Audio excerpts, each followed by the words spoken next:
के शरण में तो जाना ही पड़ता है। भगवान कृष्ण ने अर्जुन से क्या कहा, हे अर्जुन, नाहम तपसा न वेदे न चेज्यवा।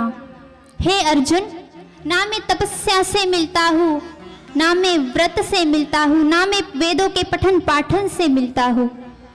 अर्जुन ने पूछा, तो प्रभु आप कैसे मिलते हो?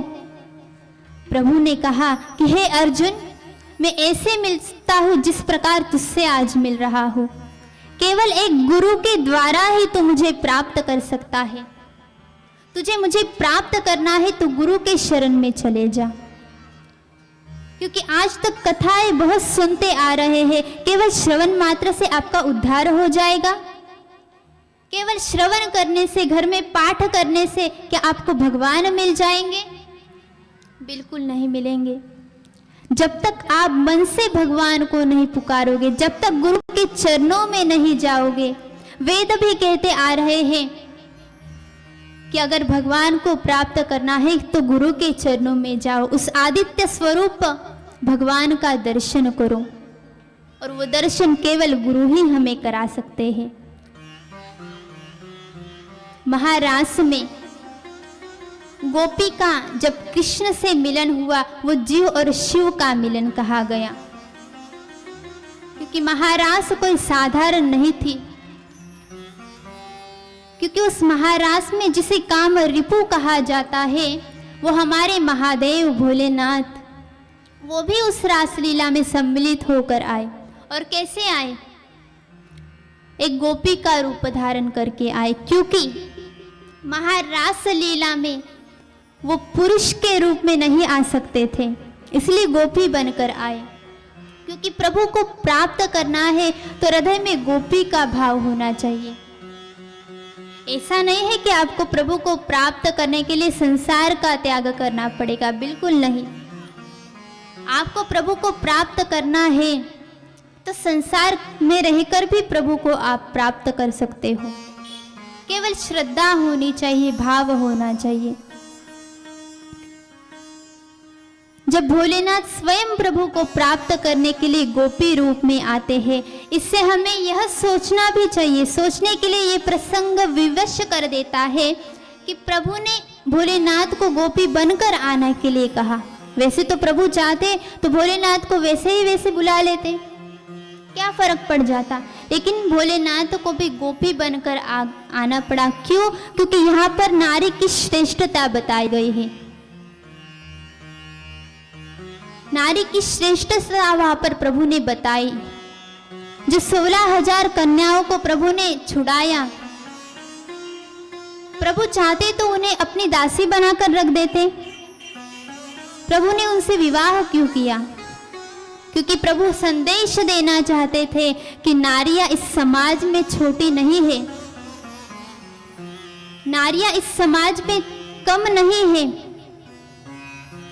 कई युगों से हमारे संस्कृति में कहा गया है, हमारी संस्कृति कह रही है कि नारी को हमेशा ऊंचा माना गया है, हमेशा उसे ऊंचा कहा गया है। लेकिन धीरे धीरे समाज में ऐसी विकट परिस्थिति आ गई कि कोई कहता है अरे ये तो अपवित्र है, अरे ये तो अच्युत है, ये तो प्रदर्शनीय है।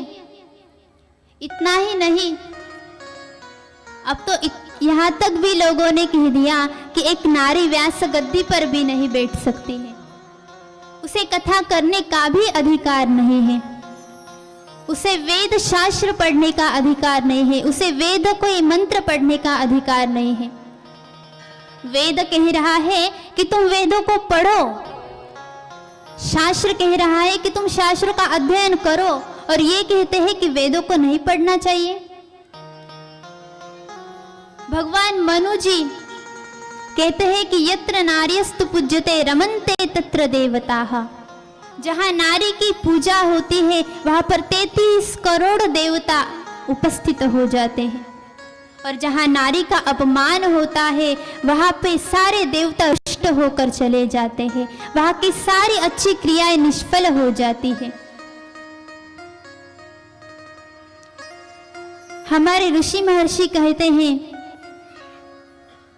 कि कार्येषु मंत्री करणेषु दासी, भोज्येषु माता शयनेषु रंभा, धर्मानुकूला क्षमया धरित्री, भार्या च शार्व गुणवती दुर्लभा।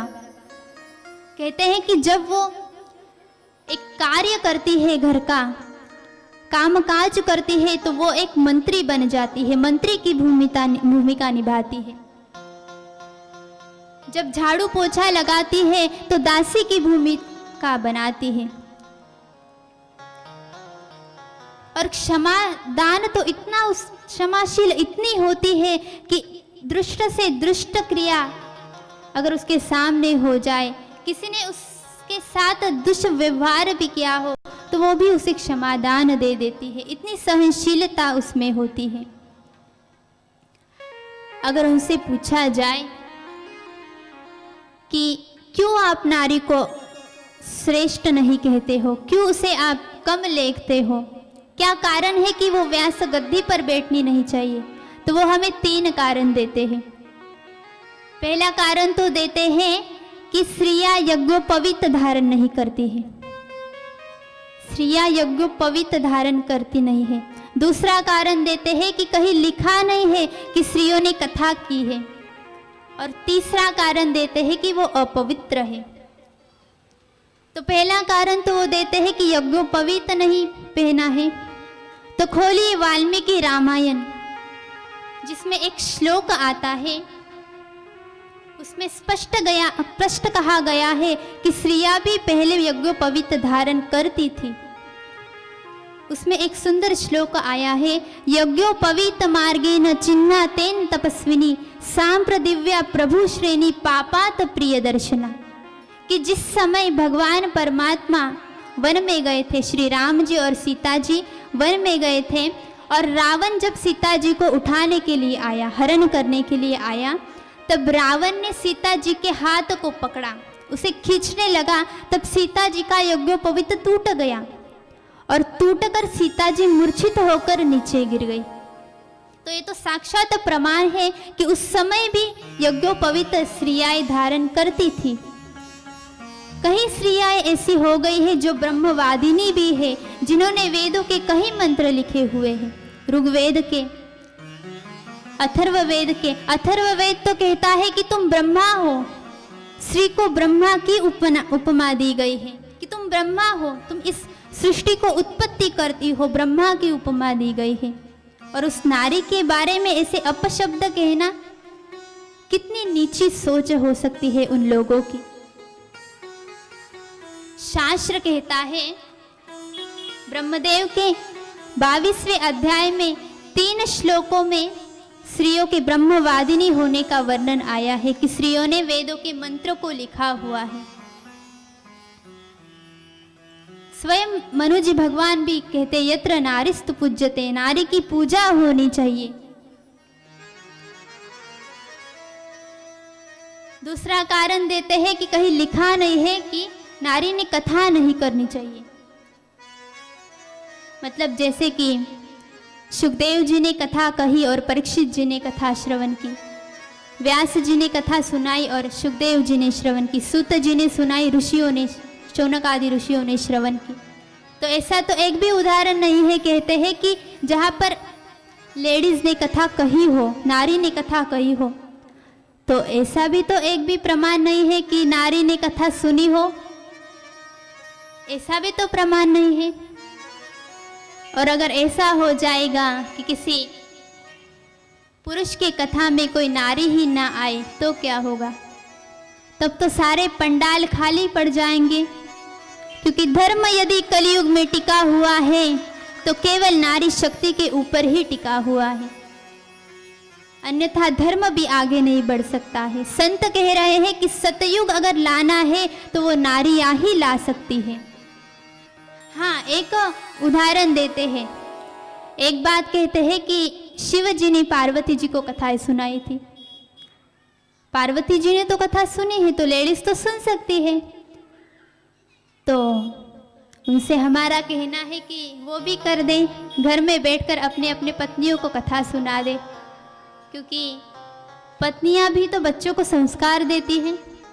उनसे अगर पूछा जाए कि क्यों आप लेडीज़ों को मतलब उनसे पूछा जाए कि उन्हें शास्त्रों का अध्ययन करना चाहिए, क्या उन्हें वेद पढ़ने चाहिए, तो कहते हैं वेद को पढ़ना तो नहीं चाहिए। उनसे पूछा जाए कि भागवत पढ़े, बोले हाँ भागवत को तो पढ़े लेकिन घर पे बैठकर पढ़े। बोले शिक्षा दे सकती है, बोले दे तो सकती है लेकिन केवल अपने बच्चों को शिक्षा प्रदान करे।